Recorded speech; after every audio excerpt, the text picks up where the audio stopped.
Good morning, beautiful people. Today is the 35th day of our Bible Reading Plan Challenge. Today is March the 24th, I believe it is. And today we get right into the book of Nehemiah. If you guys are familiar with the book of Nehemiah, it is a really, really good book.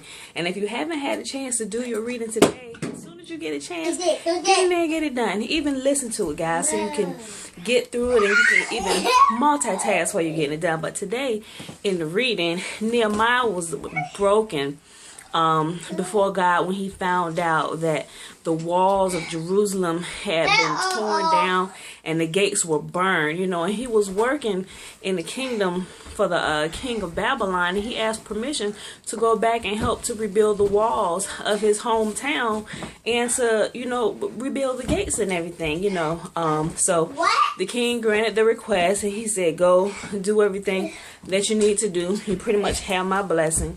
So he went, he got the people on board and everything, and they began to rebuild the walls. But then they began to run up against opposition, Sanballat and Tobias.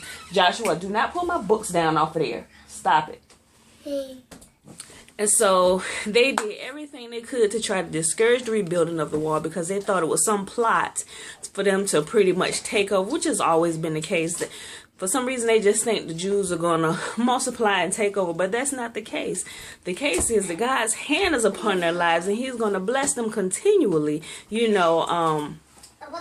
and some realize that, others don't. They think that they can do any and everything to try and defeat them and hold them under their thumb of oppression, but God said not so. Although, the Israelites, they were disobedient and stiff-necked and hard-headed majority of the time, God had come in and spanked that butt by bringing different judgments upon them and everything, and taking them into captivity until their hearts were repentant before them and they turned back to him.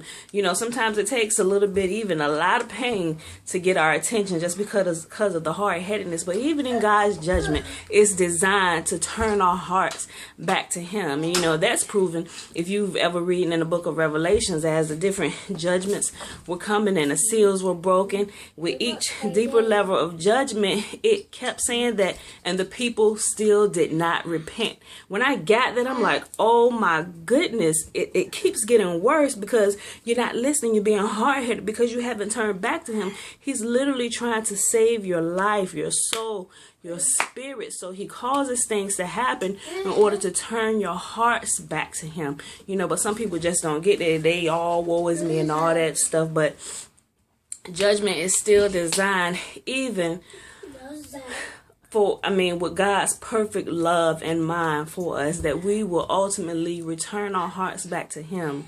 and do what he's called us to do. So, but Nehemiah refused to be pushed off his post and everything. He continued. It even made him even more determined to continue with the building of the wall and everything. And so after 52 days after beginning the reconstruction of the wall and the gates, it was completely finished. Even though the guys, once they started getting the threats and stuff, they had to build with one hand and they had to keep their swords, their weapons in the other hand, just in case they needed to throw down.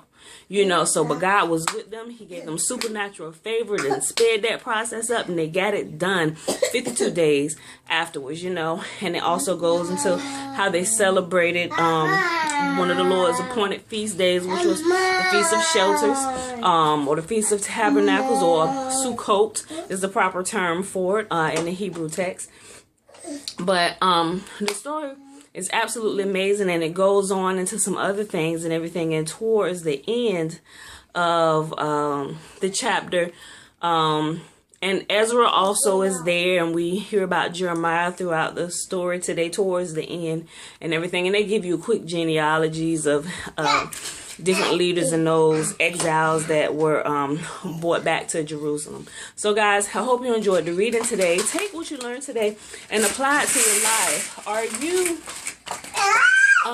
constantly being turned off your path that God has you set on to accomplish the purpose and the destiny that He has set for you? If so, guys, stop being sidetracked. Stay focused. A lot of times, those things that we hear to come and discourage us, or even those things that we see that comes to throw us off our post, a lot of times it's just smoke screens, guys. You know, and a lot of people know that they don't need to put forth any. That's fine. He can have the gum.